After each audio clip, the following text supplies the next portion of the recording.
Welcome to the Black Entrepreneur Experience podcast. Inside the business, buzz, and brilliance of Black entrepreneurs, here is your host, Dr. Francis Arlene.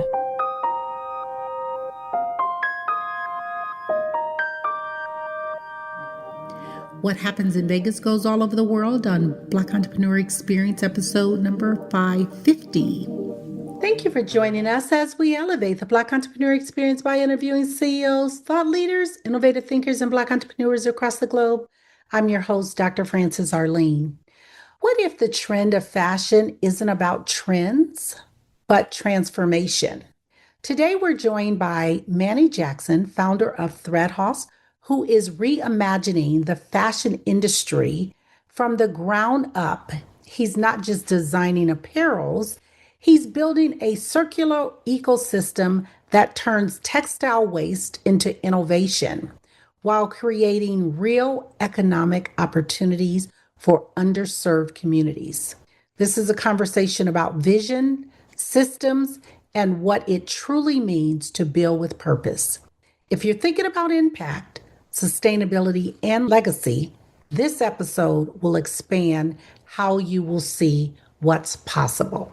Welcome, Manny. Oh man, thank you so much, Dr. Francis. Thanks for having me on today. How you feeling? I am feeling perfect. Thanks for asking. And I have to say to you, I've given our audience such a brief bio. Why don't you fill in the gaps and share with our audience what you want them to know about you and your business? All right. Well, first of all, I'm a father of two boys, one young man, one little boy. One is 6 years old and one is 18-year-old. My 18-year-old attends UNLV and my 6-year-old is in kindergarten. First, also, I'm originally from Raleigh-Durham, North Carolina. I reside in Los Angeles, California. I've been in the fashion industry and the fashion field for about over a little bit over close to a decade now, 2 decades going on, I guess. Wow. And also simultaneously, while I worked in fashion, I also worked in the mental health space as well. So a lot of my background comes from a more purpose-driven vision, if you will. And I've ran a business called the Gents Closet for over 9.5 years. We shut down during the pandemic, which was a wardrobe men's styling service. And after that, I also kind of branched out, and that's where Thread Haus began to pick up its wings. And it also started off with the vision of a nonprofit organization that I was the vice president of and one of the founding founders of. It's called Hope Healing, where we provide wardrobe makeovers to youth with chronic illnesses and disabilities by partnering with different hospitals and other nonprofits by doing those things. So I've worked in this philanthropic social impact space for just as long as I've been doing fashion, and it's just something that I think is just a part of my DNA. And let me ask you this, Manny, what got you into fashion? I think fashion's always been a part of my life, to be honest. I've always had a knack for textiles. I've always had a knack for styling and, looking a certain kind of way. One of my stories I like to share is, growing up, my mom would shop from the thrift store but dress me a little bit more preppier than a lot of the other kids. And at that time, I really did not like the style. And I was upset about some of the things that she would choose to put me in, but it also helped shape who I am. And then overall, over the course of time, it also developed what came to be too. And like my very first job or first business, I was a babysitter, and then I would take my money from babysitting and go buy clothes. And then I would take the clothes that I would buy, and people would like what I was wearing, and I would sell them a whole outfit. So I would buy two outfits, and that's kind of where it started. And that landed me to selling clothes in barbershops and going up to New York and coming back down south and selling them in barbershops and out the trunk. And I was doing that, pretty early, while we were selling bootleg CDs. Clothes What's and bootleg trending CDs. now? What's Say that trending again. now in fashion? What do you see trending now?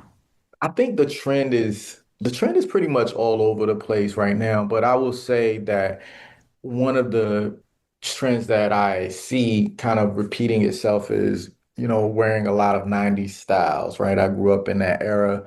So a lot of baseball, basketball jerseys, oversized baggy fits. That was during that era where sagging came in. Now people are doubling up their pants to make their pants look like they're sagging. It's just a lot of that big baggy style is what I see as a big trend as well. So, and that goes on to, from oversized suits to oversized boy girl plant pants and stuff like that. Things are not as gendered as much as it was. Right now, things are more gender neutral, which I really greatly appreciate as a designer as well. And that's some of the things that I definitely pay attention to in the trend as well. But that's one overall trend that I just see is definitely here. What is something that we as consumers we don't know about the fashion industry that we should know? Well, I think one of the things about the fashion industry that a lot of consumers probably don't realize is how much waste and textile waste is produced from the fashion industry. The sustainability, we was just talking about trend, and that is, I think now is a trend. Unfortunately, I don't want it to be a trend. But one of the things is with the amount of waste that is produced per year currently and the amount of waste that's already on this planet, right? Which I think is around like 92 million tons. That's enough waste to be on this planet for the next 6 generations. And we have to think about the idea of over consumerism, right? And when we talked about earlier a trend and sustainability being like somewhat of a trend now, it's a trend look. But I need that the consumer should understand that it's not about just a look and a style, and although it looks cool, it is actually about a lifestyle as well as a mindset, right? When we're shopping and we're buying clothes, we have to think about not just that moment that we're shopping for or that occasion that we're shopping for. We need to think about the life cycle of that garment, where that garment came from, and where that garment may end up. And that's interesting. You talk about sustainability and the life cycle of clothing. And what I'm noticing is just the quality of clothes. And it appears that they're using a lot of recycled items. I have very classic clothes that continue to stay around. And then I purchased a dress. It's not quite even a year old. And it was considered supposedly a high end quality dress. And I see a rip in the material. So can you speak to that? Absolutely. Clothing is not produced with the same idea and concept that it was 30 to 40 years ago. Meaning now fast fashion is amongst us. The industry is about turning over as much and as quick as possible. And some of that has to do with the consumer behavior, right? The way that we consume as a society. And another things has to do with the cost of goods and labor, right? And people want product made for a certain type of economical price. But the problem is in certain parts of this world, we're overpolluting, we're oversaturating, and we're overworking and underpaying people. And where we suffer from that on the side of as a consumer is we begin to just purchase things and not really thinking about the quality level of the product. And so when we talked about that life cycle is you brought a dress that was probably not made with the same integrity as clothing once was, and the quality level is not there, right? Because it takes a lot more time to make clothing to last longer. That's why you can go and find a vintage garment that's from the 50s and the 40s and it's still intact and it's not falling apart. But you can find something 10 years ago or 5 years ago or maybe even 2 years ago and is falling and decomposing, deconstructing. And that's where we have to think about the actual idea of what we're buying, who we're buying it for, but buying it from, and is the quality level is really going to be there. I'd like you to speak to something that I heard. And in this information age right now, I'm actually seeing if I can fact check this information, right? Okay. Because we don't know what's true and what's not true. And something that I heard about individuals purchasing high end goods. And for example, we look for items that says made in Italy, but Mhm. like what they will do, and this is a fact check, this is a question. They Mhm. will have the product produced in China for Mhm. 20 bucks. Then I understand that if in fact they send it to Italy and the last thread that they do, if it's in the last threading is in Italy, they can say it was made from Italy. That is somewhat true. It's not just the last thread. I think it has to be up to like 10 to 20% of the garment, right? So, and that could be a label, right? So, as a brand, I can make 80% of my garment in China, send it to Italy. Italy put the labels on it, and it can say made. It can be said made in Italy. And unfortunately, this is a way that a lot of higher end brands are kind of fooling the consumer, right? And this is something that we also have to pay attention to. But there are now going to be laws and legislation that's going to be in place to where that brand now has to prove where that product is made from and also is responsible for the life cycle of that garment. And right now in the UK, it is a very prominent law and legislation that is there for textile recovery and textile responsibility that is going to be placed upon the bigger corporations. And so what people are about to start to see now is a lot of those big corporations are going to be moving out of the UK and finding places else to set up shop where those laws are not as prevalent so they can continue to make money. But that is very much true as far as a lot of the higher end brands can do that. Brands can do that. And it's unfortunate because they've been able to get away with it. But we are open and we're going to be welcoming legislation here as well. In the state of California, there's a Textile Recovery Act bill called SB 7707, which is a sustainability bill, Textile Recovery Act, that my brand Thread Haus happens to be a part of that bill as well, and happen to be strong supporters launching a pilot for that program. And now we're going to be going into another phase of that. But that is where more legislation will be placed upon businesses that's making over, I think reportedly over $1 million in the textile space.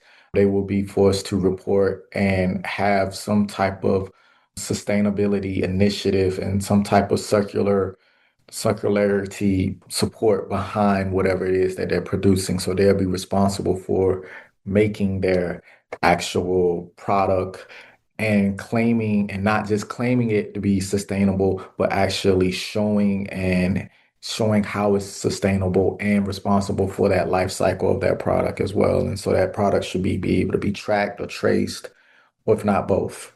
So there are laws and things that are going into place so the consumer can be more aware of where their product is coming from and how their product is made. But it's up to us as consumers to actually respect it and appreciate it and understand the value of it, right? Okay. And let's talk about fashion and artificial intelligence. And tell me your take on artificial intelligence, AI, and how, and if you're using it, and how is it impacting your business and your industry? When it comes to on one side, there's a love relationship for it, appreciation, I would say, for it. And the other side of it, there's also the challenges of the resources that AI uses that takes away from the planet. some of those things will not be able to be avoided because we are in that age of we are in that age of artificial intelligence and this information age, this data age that we're in right now. I have an appreciation for how it can help manage your workload. I believe that you have to learn how to use AI as a tool now early because AI is not something that is going to necessarily replace your job.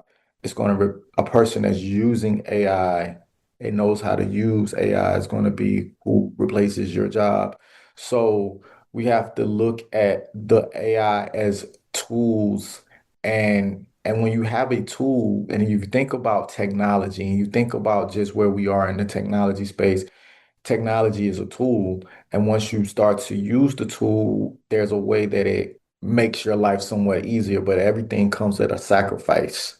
And so that's the realization that we are at right now. We have to realize what we're sacrificing to have the convenience that we have, right? To be able to, at the speed of light, learn and have information available at our fingertips and create flyers or posters or automate a calendar or automate your expenses or whatever it is that you are using AI for. It's a tool that can help you evolve and save on your workload, but it does come at a sacrifice. And so that's somewhat the challenge for me as an owner because I realize that it comes at a sacrifice, but I also realize that it is a tool.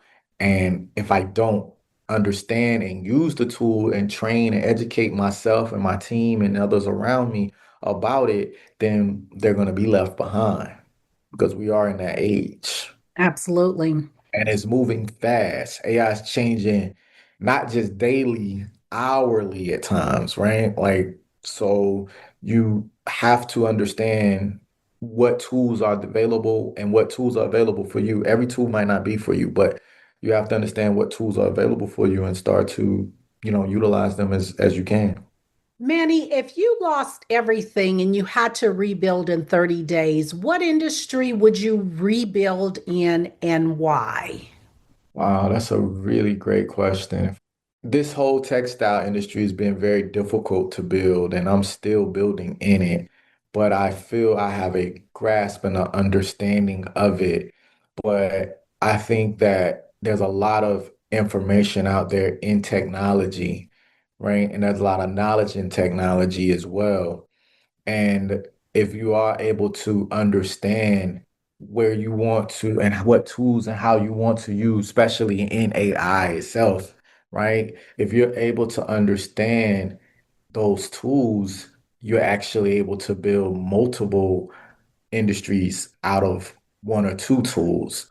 So for me, I think if I had to rebuild something, my education and my knowledge would be spent is learning as much as I possibly can about AI and how to use it and not misuse it, right? Because I think that using it as a tool, it can help me in every industry if I understand the tools. But if I also understand the tools, then I can understand how not to misuse it as well. And that gives me a lot more value to go out and educate people with that knowledge. And so they can take it to another industry for themselves and it also gives me an opportunity to be very broad in what it is that I want to build. You talked about you also work in mental health. Correct. Talk about the marriage between fashion and mental health. There's a few different ways I can approach that question. One of the ways is I can approach it from how I view that marriage for me as a designer for my brand and what I how I use fashion as a tool to express my own personal message and idea that I feel was very life-changing for me. And I feel like it also opened up a conversation in the industry about mental health and the responsibility for us to be responsible and have conversations around mental health. There's a lot of ways that as an artist you can express yourself. Some of us express it through building things. Some of us express it through music. Some express it through talking and conversation. There's a lot of different ways to express yourself as an artist. So your canvas is very broad, but also a lot of times we have to think about the outside noises that's coming in that could prohibit us from expressing ourselves. And those that art now becomes a tool for you to express yourself. When I look at and I think about how fashion for me and mental health has a marriage, it was also for me is expressing where I was at in my own personal mental health journey and how I was able to look at other individuals and see their struggle, and being someone that worked in mental health for so many years, there's a certain thing that you cannot ignore, right? There's something that you can't ignore about it.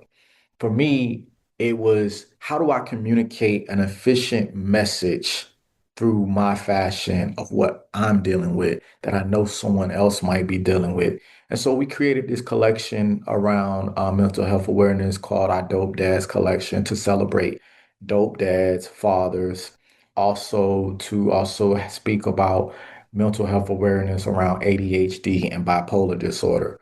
And this was my own personal journey, my own love letter in a sense, to say, hey, this is something that I may be struggling with, but this is a reminder that now what could be a ailment can also be turned in, switched around as a superpower. And I wanted that message to be carried on for people to not be ashamed of what they're facing, right? Embrace some of their symptoms, some of the things that people make look at you a little different from, but those things are what makes you great. And being someone that worked with children with autism as well as adults with autism and seeing some of the beauty out of their from their gifts that made them super unique that people couldn't understand. Some of the those elements are the things that made them the most unique and the most beautiful. And once you embrace who you are, then now the sky's the limit of how you want to use your superpower. So for me, that marriage, like I said, for fashion and mental health came in that particular way for me because now when I am struggling or I'm having an off day, I can put my hoodie on, I can put my jersey or my shirt on and remind myself that this is just one day at a time. This is just this symptom here or that symptom here, and it might last for a couple days. And that actually helps me get through it. And now I have a collection that's available for people to embrace that as well. And we like to put that collection out once a year so people can really just kind of dive into it and just celebrate, like I said, our dope dads and just anybody that's struggling with mental health, as we all do as humans, right? Because we're human. It's just something that I feel like taking your symptoms and turning into superpowers is a stronger message for me that I wanted to relate, and my platform is fashion. And I believe, if I'm not mistaken, I think May is Mental Health Month.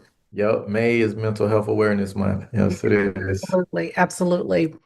Talk about your top two influencers and what lessons did they teach you in life or business? Now, this is going to be very spiritual. That's okay. Um, You could do that. I think I would say one of my influences is definitely my savior and my salvation. And I'll say this because one of the lessons that I've learned through that relationship is the understanding of resilience. Resilience, perseverance goes hand in hand. And if you understand the struggle of entrepreneurship, you're going to get all sorts of stones and rocks thrown at you. You're going to be shunned sometimes for your creativity because everybody won't reflect or understand it or agree with it. You may not be appreciated in that moment for what you're creating, and you may not understand it or appreciate it yourself, but you have something that just pushes you to do it. this all relates to my story and so many stories of entrepreneurs and business. The first thing is you have to be resilient and you have to understand that you're going to have to pivot a lot in business. You're going to have to take an idea that you had and you might sit on it for a while and you might want to put it out there and then you might not want to put in. You'll struggle back and forth with that. And you have to become comfortable letting it go. You have to be comfortable taking the yeses and sometimes the no's and more the no's than the yeses and understanding that you got to keep pushing through. You have to trust your ability. You got to have faith in yourself. You got to have faith in the vision that I feel like is your vision that has been given to you. That's why I would say that would be my first. Another mentor that's coming to mind right now for me is Les Brown. And reason Les Brown is coming to mind is because I have a great respect for his story and him as a speaker, him believing in himself and seeing what he's been able to take his empire to and still being purpose driven. There's a lot of people that inspire me, and there's so many people that can come to mind through those questions. But one of the things that I really can respect about Les Brown is being able to stay purpose driven as well as build a business. That's a challenge to stay within purpose, to first of all discover purpose and trust purpose, and then build a business out of that purpose. That's a very challenging thing to do. So for me, when I hear his story, when I look at his numbers, when I look at the things that I personally can say, wow, I can relate to this. I can relate to being able to be resilient, perseverant, and also being able to be purpose driven through my vision and through my art and my craft. And Annie, I want you to tell our audience what is the biggest takeaway? What do you want them to take away from this conversation today? I always tell people when they sit down and talk with me, they ask me that question, man. The main thing I tell people that I want them to learn and trust is trust themselves. Believe in all your crazy ideas. Believe in all your crazy ideas. All the ideas that you second, third, fourth, triple, quadruple guess, believe in it. Because for a reason that you woke up at 3 o'clock in the morning and you had an idea of doing creating a jacket that turns into a sleeping bag as well as a duffel bag and yada yada yada. 3 a.m. You had this vision for that song, or you had that vision for that podcast, or you had that vision for this business. Believe in it because I'm a firm believer that the vision is not given to you by accident. I'm a firm believer that you didn't wake up at 3 a.m. or 4 a.m. in the morning and can't go to sleep and you got this idea and you can't let it go by accident. You have a responsibility to that vision. So believe in those crazy ideas. Don't worry about how it's going to come to fruition. Just work towards bringing it to fruition. My takeaway is that. And another thing is, I want to speak to the sustainability side of things. Support those local businesses that are focused on being more sustainable. The price point is definitely going to be a little bit more higher. But guess what? That price point goes to support so much more than just a large corporation. And there's nothing wrong with the large corporations because I believe you need those as well. But those local small businesses that are thinking about, where that honey is coming from, or thinking about the ink that they're using for their printing, and that's thinking about how that garment is actually sewn and who sews that garment, support those businesses because that is helping support our society. That's helping changing the ecosystem in our world, believe it or not. And because of these bigger giants and corporate giants that we may have along the lines with us, you're going to need those small people, those small businesses, those entrepreneurs, those creators, that creative mind to help shift some things. And we are in a place right now where that shift is very prominent. Absolutely. Tell us that one story that caused you to know that what you were doing for Thread House, it was going to be successful. I'll tell you the one story that if you look behind me and you see this right here, that's what we call our street sleeper. And I can tell you that story of where all of this came from, and everything that I've talked about in this conversation made sense. It was about 4 years ago. This is a real story, okay? It's about 4 years ago, a day before Father's Day. I was sleeping in the car and I was also having a mental health breakdown. I didn't know what was going to happen. All I knew that I was excited about picking up my son and hanging out with my kids for Father's Day, no matter what. And I was like, the next year, Daddy is going to have a house. Daddy is not going to be sleeping in a car. This is going to shift. Pandemic, like I said, I lost my business. A lot of things just went south, relationships, all that, right? So life was lifing. So what I decided to do, something came up and gave me a vision, and it said, you need to be vulnerable about your story. You need to tell your story. Your story is the vision is in your story and the success is in your story, but you gotta let it go. And I was like, I don't know about that. So something that said, record how you feel. So I recorded it and I just sat there and talked on the recorder and just said the story. Hey, I'm sleeping in this car. I started crying. It was the day before Father's Day. It was raining outside. You hear this and everything. And I said, hey, I want to do a collection for Father's Day dedicated to dope dads. And I want to be able to do it to celebrate my own father who struggles with his mental illnesses, right? Which is bipolar.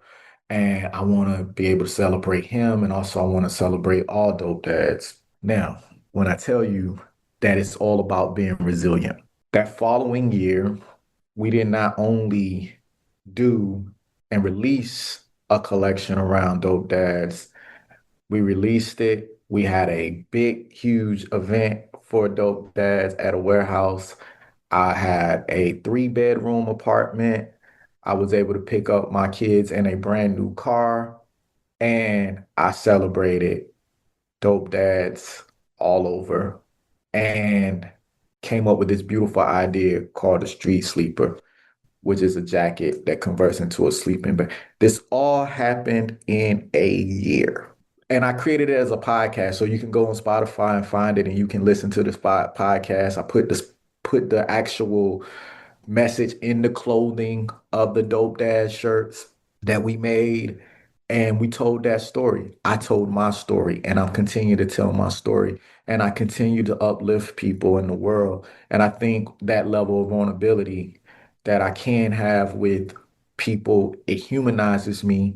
It lets people know that I'm a real person and that I have my own struggles and my own journey.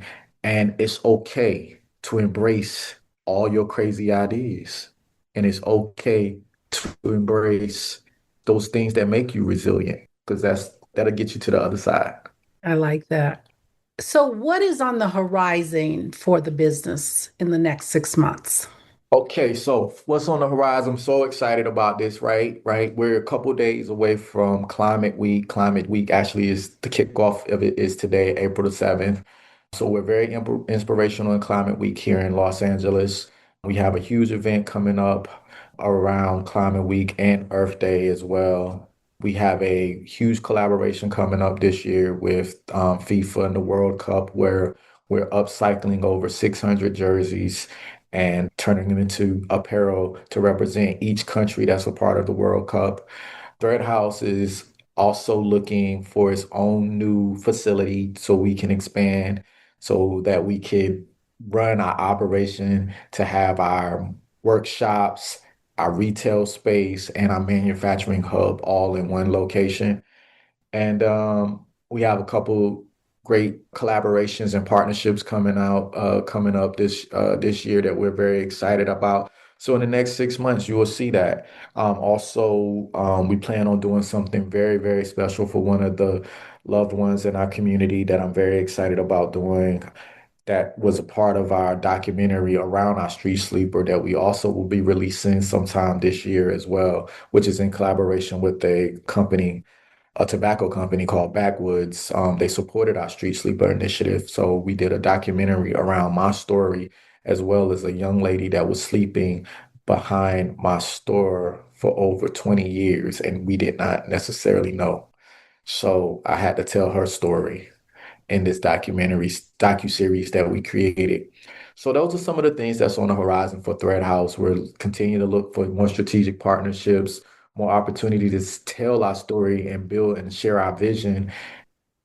I love that.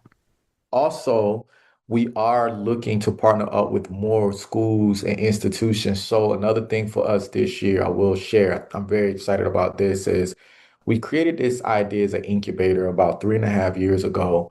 And we've had, when I talk about pivot, when you talk about pivot, I've had to pivot, pivot, pivot, and pivot.